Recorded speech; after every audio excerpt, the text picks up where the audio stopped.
instantly want one of these.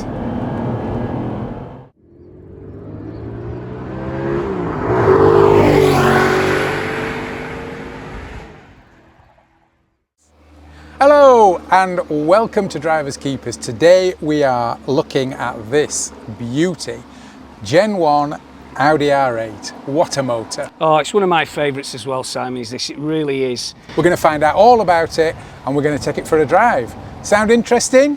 Strap in for another episode of Drivers Keepers.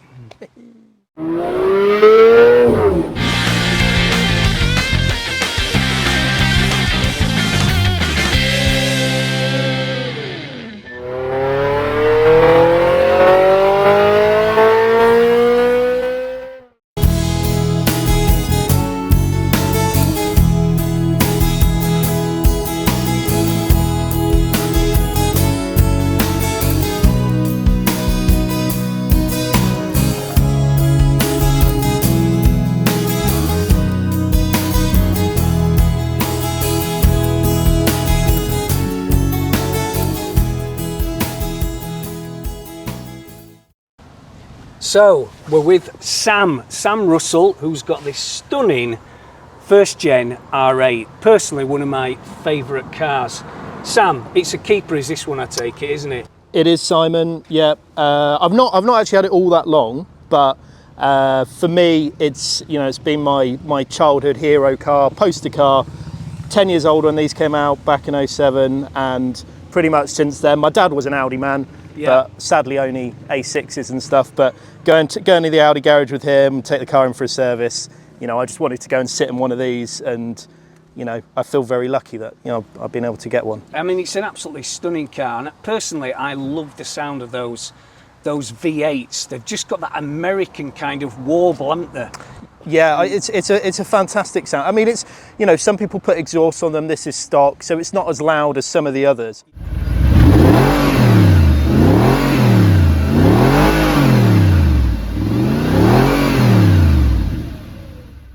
But it's sonorous, being naturally aspirated, yeah. Revving it out to the red line. I think it's a great sound. So tell me how many miles it's got on it now. It's only on 25.5. Right. So pretty low mileage considering it's on an 08 plate. Yeah. So it's getting on a bit, but it's you don't find too many. Not quite like your Lambo, Simon, but.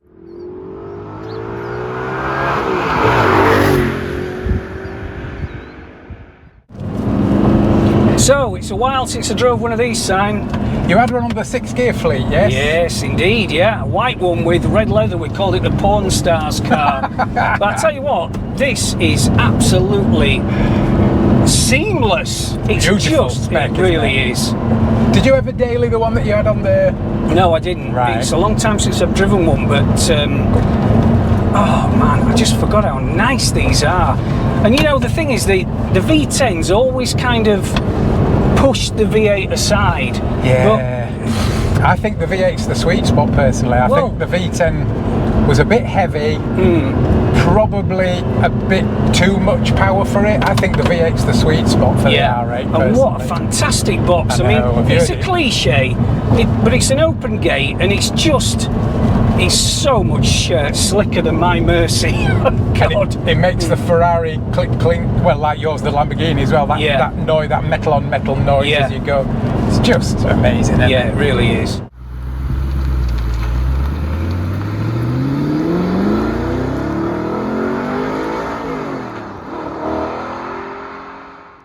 I was just reading the other day that Audi were the first company to ever have LED lights in production cars.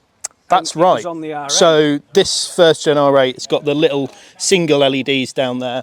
So that was the first time they did that. That's for the daytime running lights. Yeah. And then, as you've already alluded to, with the later cars, so the V10 and then the facelift V8, those LEDs became like a tube as well. Yeah. And so, they were developing that. But yeah. And of course, a manual as well. A manual. And did it have to be a manual? Had to be a manual. Yeah. I mean, it's so beautiful, isn't it? The gated shifter. Yeah, it is. Without a doubt.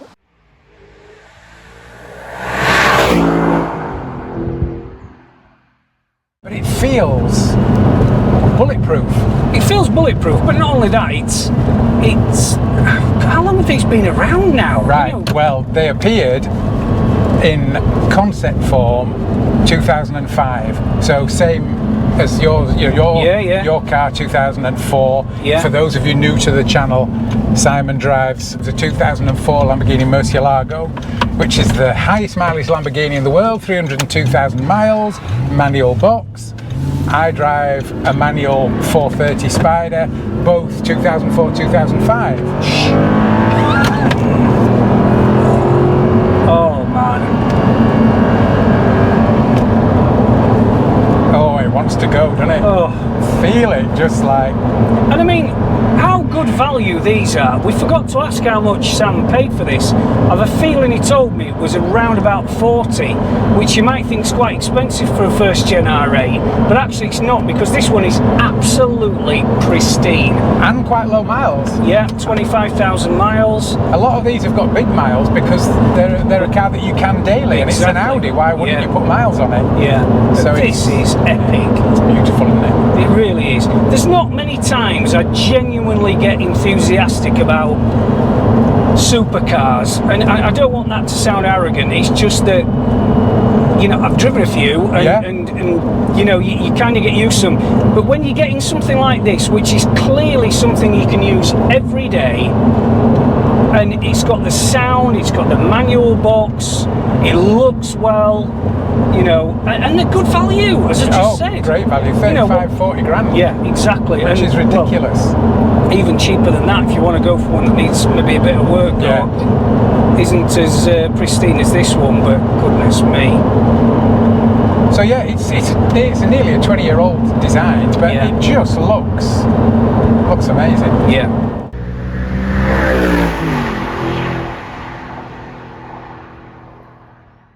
And it's just such a stunning looking car. You know, as me and Simon walking over to it, you forget that this was designed in what, I think 2005, 2004, and it's Yep. just, it's aged so well. It really has. It's not an investment because I love it. So even if it's worth £1 million, Yeah, I still you'd want to still keep it. keep it. That's But good to hear. I think you are right. Cars of this era, you know, like yours and Simon's cars as Yeah. well. Those manuals from the noughties, gated shifters as well. Yeah. They're pretty sought after, Yeah. and I think How many owners has it had? I am the third or fourth owner. But yeah, the last guy had it for about 6-7 years, but he only did about 1,500 miles in Did it he? in that time. So Sam, tell us a bit more how you use it, because I know you're a pilot, a commercial pilot, so you get all over the world anyway. Has that encouraged you to take this to Europe at all, or not? So, firstly, absolutely. I'd love to take it to Europe. Yeah. It hasn't been on any big European road trips yet. For me, it is a weekend car, if you like. It is a toy. Beautiful Yeah. days like this, I like to go out and Yeah. just have a bit of a hoon about in it. Yeah. So it's been on some trips up just in the UK, up to the lakes and stuff.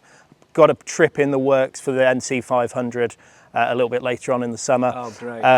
But yeah, at some point, it's definitely on the bucket list to take it to Europe. Yeah, There's some beautiful driving roads over there in the Oh, there Alps, is. and you know, it's got it. And in Spain as well, actually, is one place that's pretty high on the list. I'd Yeah. like to get there. Beautiful tarmac by the looks of it. Yeah, apparently. Right, Audi R8.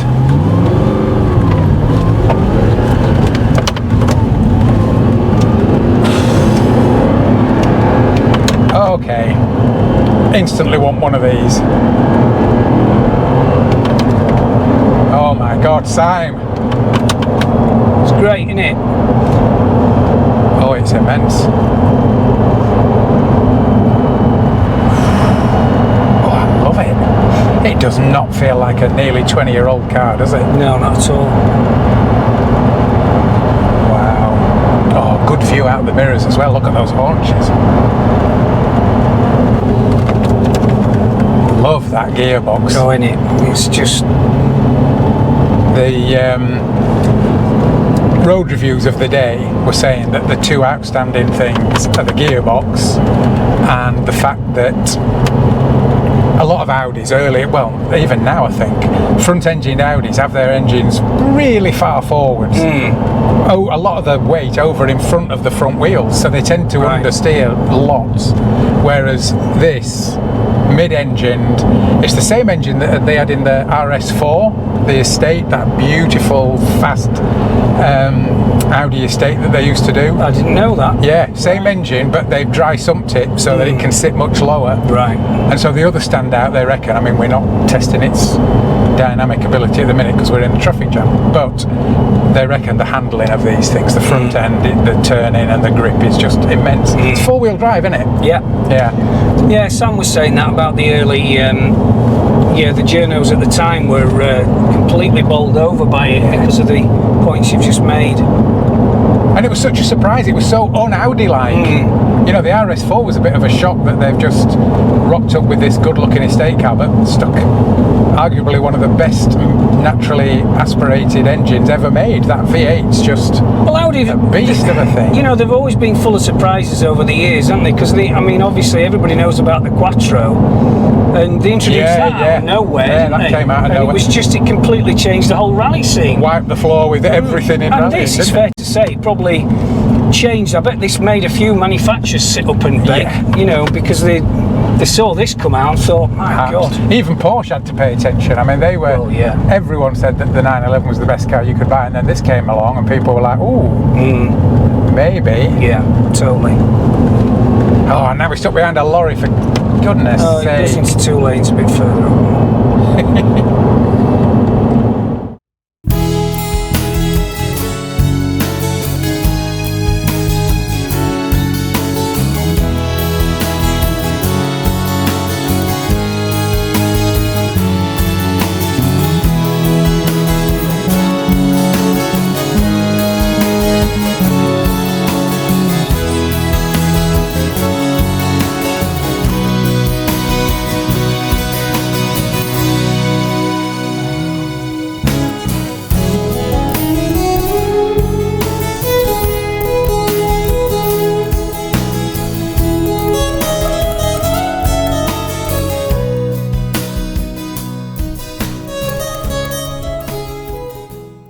I would genuinely have one of these if I had to. Yeah, me too. Have you ever driven the convertible one? I don't think I have. No, don't think I have. I love a convertible. I mean, I'm just thinking an open top one of these would be. Yeah. I think Mrs. E would like this. Oh, she'd be all over this. Would she? Yeah. In fact, I might be able to talk her into one of these instead of the little Merc. You think? Yeah. Oh, she'd want a bloody auto though. Oh, would she? Yeah. She don't like a manual box. Not gonna happen. So 414 brake horse. So. Yeah. Which is a lot back in, well, it's a lot now, but back in what, 2006? Yeah, it was a wake-up call, wasn't it? Yeah, it still feels plenty fast, doesn't it? Doesn't it?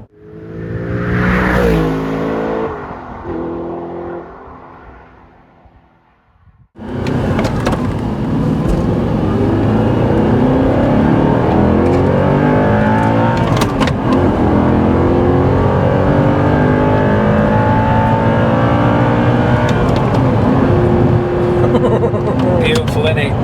Smooth as silk. What an engine.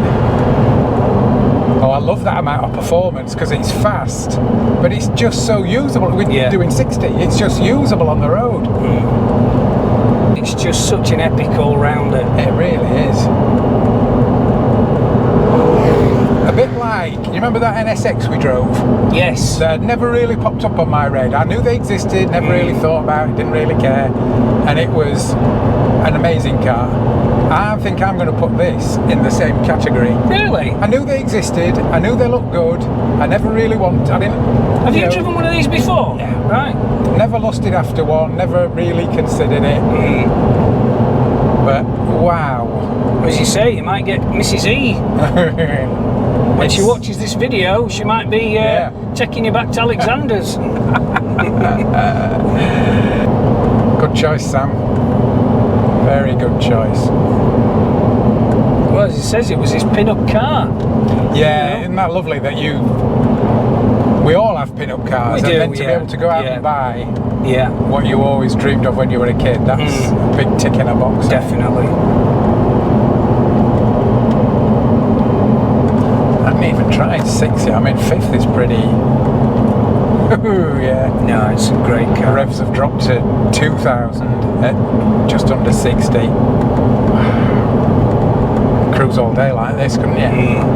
Driving down through France or whatever. Oh, wouldn't you? It'd just be great, wouldn't it? Yeah. It really would. Because it's comfortable, isn't it? So comfortable. Lovely wide Are these standard seats? Well, they must be, but they're really wide. They are very loads of leg comfortable. room. The worst thing about doing these YouTube videos is you get in a car like this and you go back home and look on piston heads at how much they are, don't you? And you end up bloody well... The list gets longer of cars that we want, doesn't it? Doesn't it? And we've shot ourselves in the foot because we've made the channel all about keepers, so we can't sell our cars. No, exactly. Yeah. No, exactly. We just need to make more money out of the channel, well, some money out of the channel, and then we can buy some more cars and keep what we've got. Exactly. Buy some other tackle. Cyclist. I tell you the other thing that's nice about it, I'm not worried about it grounding out at the front. No, that is... On this road, I'm like, oh, waiting for the front end to... Absolutely. But not in this.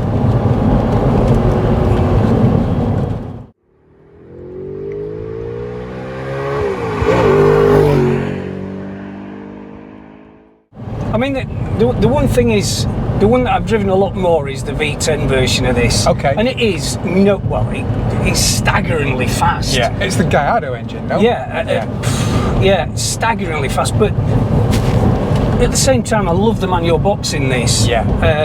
That is a lot quicker than this, but if Could you weigh get that with the manual? Do you know what? I'm not sure. Good Because point. that would be amazing. I don't know if you could. No, I'm not sure. Let us know in the comments. Someone out there will know. Yeah.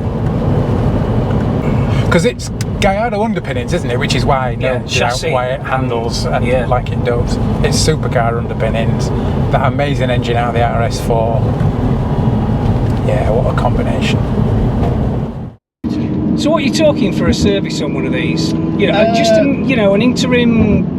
Yeah, you're probably looking. 700 quid? Yeah, exactly. Yeah. Into the high hundreds. You're not really reaching north of £1,000 for just a normal service. What would be a big ticket item that would go wrong on an R8? Classic one. This car's mag ride equipped, and they are known as. It's a bit more of a case of when rather than if. Really? For the mag ride. Yeah, and the part for that you're looking at about 1,800 quid a corner these days.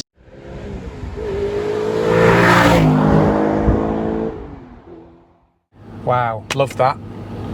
But what can you say? It's just one of those cars that, it's on the list. It is. It really is. What can you actually feel? What would you criticise about it? It could probably take more power, couldn't it? But at the same time, how much do you want? I don't think there's any criticism I would make. No, you're right. It could be a bit faster, but it doesn't need to be. No, it doesn't need to be at all. It's got room in the back for a bit of luggage. It's got a big boot in the front. It's a cruiser. It sounds great. I honestly, obviously, I mean, your car and my car we don't have any tech screen like this with sat nav or whatever. No. That dates it a little bit, but who cares? You're not in it for that. I don't think I'd change anything about it. No, I think it's one of the few cars I've driven where I wouldn't change a thing. No, I wouldn't either. I really wouldn't. That's a lot. That's a lot to say. That says a lot, doesn't it? Absolutely. Thanks to Sam. Thanks, mate. So that was a really, really enjoyable couple of hours. The R8 is just, it's just, especially the first gen one of my favourites. What do you think, Sam? It's immense, isn't it? Oh, it really is. I really hoped that I was going to like it, and I absolutely love it. Well, I knew you would because it had a bloody manual box. Yeah, you can speak. Yeah, true. Anyway, we hope you enjoyed that. Thank you so much for watching. Please like, please subscribe, share, and don't forget to comment. Tell us what you think about the Audi R8. Indeed. We're always interested to hear your opinions. And we will see you soon for another episode. Thanks for watching. See you then.